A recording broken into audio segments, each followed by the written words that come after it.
You got to pump it up. Don't you know? Pump it up. You got to. Oh shit, it's review time. For today, in the name of freedom, we take the battle to them.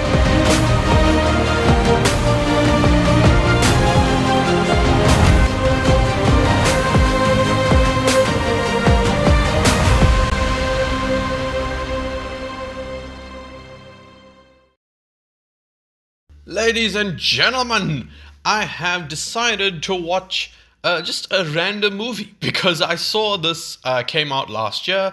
I knew basically nothing about it. I only knew that it was Megan Fox playing basically like a synthetic human. You know, obviously robot, but looks like a person. Essentially like Alien.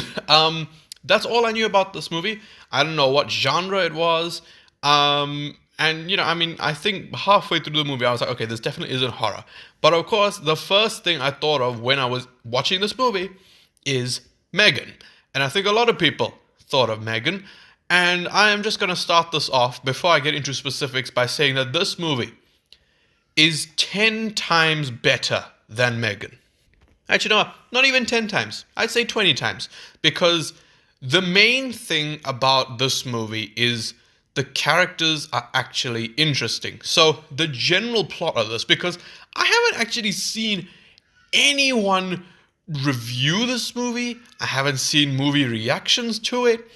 I don't know why. Maybe it's just because they didn't market it enough, and you know a lot of people didn't know it was releasing. But why is there no one reviewing this movie? It is so much better than Megan. So the general plot is actually quite it's a bit of a plot twist. The plot itself is a plot twist because they don't do what you'd expect them to do. Because here the opening scene, we established that there is a guy, well there's a couple, right? There's a husband and there's a wife, and they have a kid and a newly born baby. The wife has something obviously happen with her chest, and we never see her again. So, you know, we're obviously led to assume that she's dead. So that way, I didn't feel as bad when he got the robot that obviously, you know, is hot and sexy, obviously.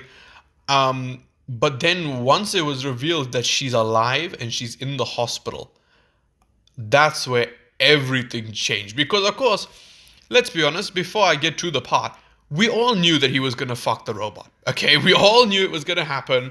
But I thought that, you know, the wife would have been dead.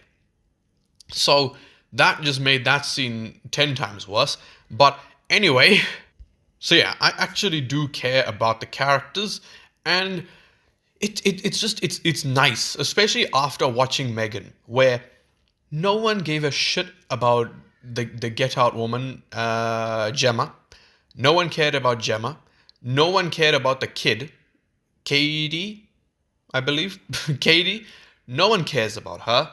In fact, everyone is very annoyed with her. She is probably one of the most sickening children to be in a horror film. I can't even say horror film. TikTok ruined that.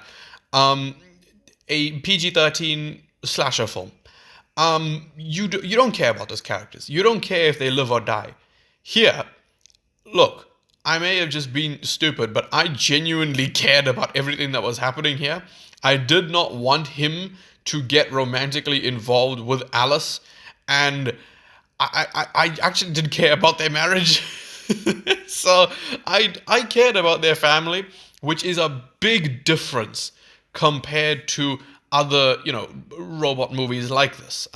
And speaking of which, I think that Alice is a perfect name because any of you, any Transformers fans know that name, Alice, and you see Megan Fox. Because basically, if you don't know, in Transformers 2, in Revenge of the Fallen, Megan Fox is Sam's girlfriend, and she walks in on him kissing a Decepticon disguised as a girl named Alice. So I quite like that because obviously it's not intentional. It has no connection to Transformers whatsoever, but I found it funny. That was just bloody hilarious to me, you know? Like a robot that looks like a human who's named Alice. But anyway, I thought that Megan Fox, granted, she didn't have to do much, but I thought she was actually really good in this role because you have to act sort of dead and emotionless. It's like you have to be like a dumbed down version of Cillian Murphy. Because Cillian Murphy is the man who I describe as the man who, he can convey a million emotions with a blank face. I mean, come on, you watch Oppenheimer. He's amazing at that. When you're trying to be a robot, you have to be like completely different because you got to try and make it look natural and not make it look like you are a person pretending to be a robot, if that makes sense, But I thought that Megan Fox was really good in this, both when she's being, the kind, sort of helpful little maid, and then when she goes cuckoos, both when she's fucking him and when she goes murderous, goes murderous, when she murders. Look, I know it's been 18 years, but like Hollywood is still trying to just capitalize on Megan Fox's sex appeal from the first Transformers movie. And while I was never a huge part of that community, even though I love Transformers, I can understand it. I mean, there's this and Jennifer's body, I think, is enough proof. But I don't know. Honestly, it was quite good. And speaking of that, the scene in the shower, or in the bathroom, should I say, when he gets out of the shower and she's obviously wearing basically like a robe, essentially. I don't even know I forgot what you call it, like a shawl, whatever it is.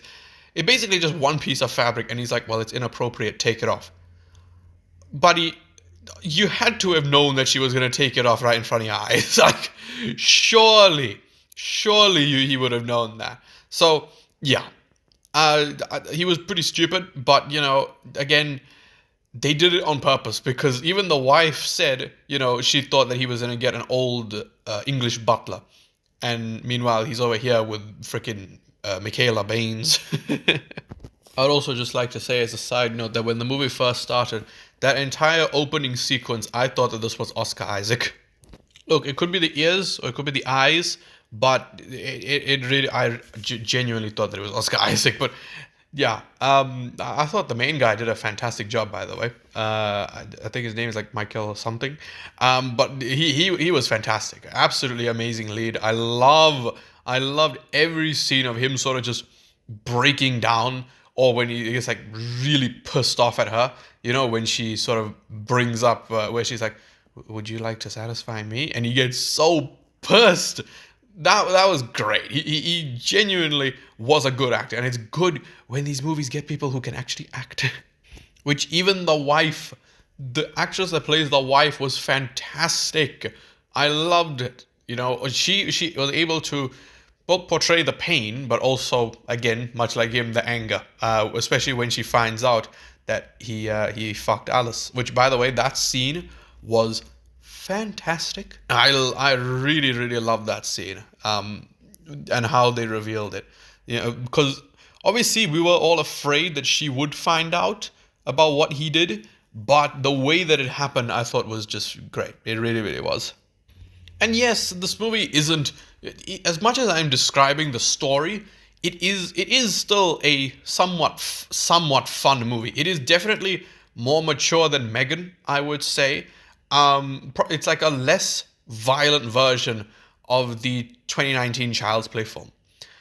That's sort of the best way I could describe it. Because Megan is like the remake Chucky, except for like 12-year-old TikTok girls. That's what it is. And it sucks because Megan could have been so good. And I'm not saying that like I hate Megan. I just hate that TikTok ruined it and removed all the violence. And that now it's just completely stupid. But here, bro, she was gonna drown the baby. I could not believe that. That was ridiculous. She put the baby in the bathtub and she was like, goodbye, little burden. And she went to drown the child. She went to drown the baby. What the fuck? What the shit was that? I couldn't believe it. And the way they set it up earlier, with the wife saying, sometimes you got to do things to help them even if they don't like it. I was like, oh my freaking lord. You're joking. Again, even though this movie is like fairly fun, you do have things like that. And one more thing, which I think will I think this should, hit everyone really, is that this movie is going to become more relevant in the upcoming years. It's relevant now because we know that this is where the world is heading with technology and everything. A lot of human jobs being replaced. And I feel like, people just looking at this, I say that, I don't even know the general perception of this movie. I am reviewing this purely off of my reaction to it and my opinion. I feel like the general consensus is probably that this movie is it might be goofy, but I don't know. I think that, as I said, it will be more relevant in upcoming years because, there's a lot of things in this movie where the doctors are robots. The construction workers get replaced, on screen. They are fired and they're replaced with the machines. Even, the frame, which I'm going to be honest with you, that pissed me off so much because a frame is such a cool thing. I'm looking at a bunch of them right now, and it completely ruins the point of a frame if it's a freaking screen. So yeah, that really that was anger inducing. But anyway, moving on from that, the one thing I'm going to say, and I've been playing it as footage this entire video because I'm lazy. Well, I'm not. I mean, I am lazy, but it's also like really late. But I am so happy that I did not watch the trailer for this movie. Again, all I knew about it was that a husband was going to. Well, I forgot. Like a single husband doesn't make sense, man. But this dude lost his wife, which is what I heard. Okay, I heard he lost his wife. Clearly not. And he gets a robotic maid thing. Oh no, never mind. I know. Sorry, there's too many of these freaking movies, man. The whole thing about the husband who lost his wife, that's Soulmate. That's for Megan 2.0. Oh, that's in the Megan universe. Shit. It's too confusing, man. Leave me alone. But yeah, I only knew that she was obviously playing like a robot, and I knew what the poster looked like. So absolutely nothing. It's kind of like how I watched The Substance. I knew nothing about it except the poster. So yeah, I honestly quite enjoyed this movie. I think it flew by. I'm not saying that the pacing was it was too fast. I think it was genuinely really, really good. And who cares if there's some goofiness? I'm just happy because a lot of movies nowadays, I know I'm going to sound like a dick, but a lot of movies nowadays are just so censored. They're so like scared to do anything apart from like swearing. Swearing is like the most they'll go. And maybe blood, nudity and things. You barely get any of it nowadays. That's why Sinners was such a breath of fresh air for people. Everyone was saying it's so nice to have a sexy movie, Now that is what Sinners is. It not only is it a good movie, it's a sexy movie, and it knows it. And it was nice. It was good. And I don't mean to sound like a prick when I say that. But even in this movie, of course, I miss the early 2000s where, nudity and stuff wasn't seen as absolutely horrendous. And obviously, a big treated like a sex object of the 2000s was Megan Fox. Megan Fox in Transformers, obviously, really affected a lot of Gen Z. Look, I was odd. I was always a more of a Rosie Huntington Whiteley kid. But anyway, there was that, and it was kind of nice. It felt like nostalgia. I know that sounds really weird when talking about a woman who is basically naked, but it sort of took me back, back to like 2000, whenever I watched Transformers. And I was like, damn, I'm glad that we can still very, very rarely get things like this, where they're not afraid to show nudity. Like, I haven't seen Game of Thrones, but obviously I know there's a lot of that in that show. If that was made nowadays, you wouldn't see jack. You wouldn't see anything. So, yeah. I hope I don't sound like a prick when I say that I'm happy to see Megan Fox almost naked. But I hope that I somewhat justified what I meant. But yeah, I mean, overall, I quite enjoyed Subservience, which, by the way, that is such a cool freaking title. But I quite enjoyed this movie. And even the way, before I end off, I just want to say that the way that she had sex with him, I think was smart. Because much like I was saying with the whole wife thing, where you expect that his wife is dead, but then, oh no, she's actually alive. That's, pretty different. And she comes back to the house pretty early on. That was a misdirect. Another misdirect was he didn't just fuck her because she's sexy and looks like Megan Fox. No. She blindfolded him and used his wife's voice. That is manipulative as hell. But I somewhat understand. It was more unique, and I really appreciated it, honestly. So yeah, this is by no means like a phenomenal film. One of the it's sci-fi thriller. I googled when I was done watching. I was like, what genre does this classify as? But yeah, I was really happy with this movie. It just don't. This is way too late to say it. I was going to say don't watch the trailer, but I've been showing the trailer this whole time.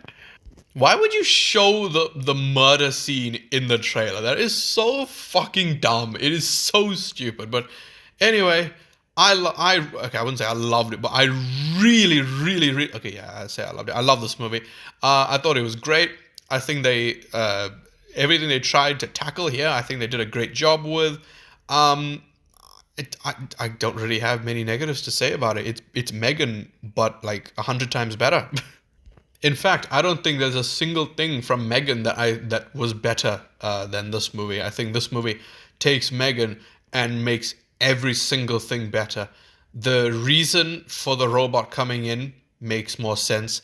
The robot itself was way better. The story was better. The characters were better. Everything was just great. So, yeah, I really love this movie. Let me know what you guys think of it, because I haven't seen any opinions on this movie. It's been very hush-hush. So, yeah, please let me know your thoughts on the Subservience down in the comment section below. And if you did enjoy this video, then please leave a like, subscribe, and goodbye.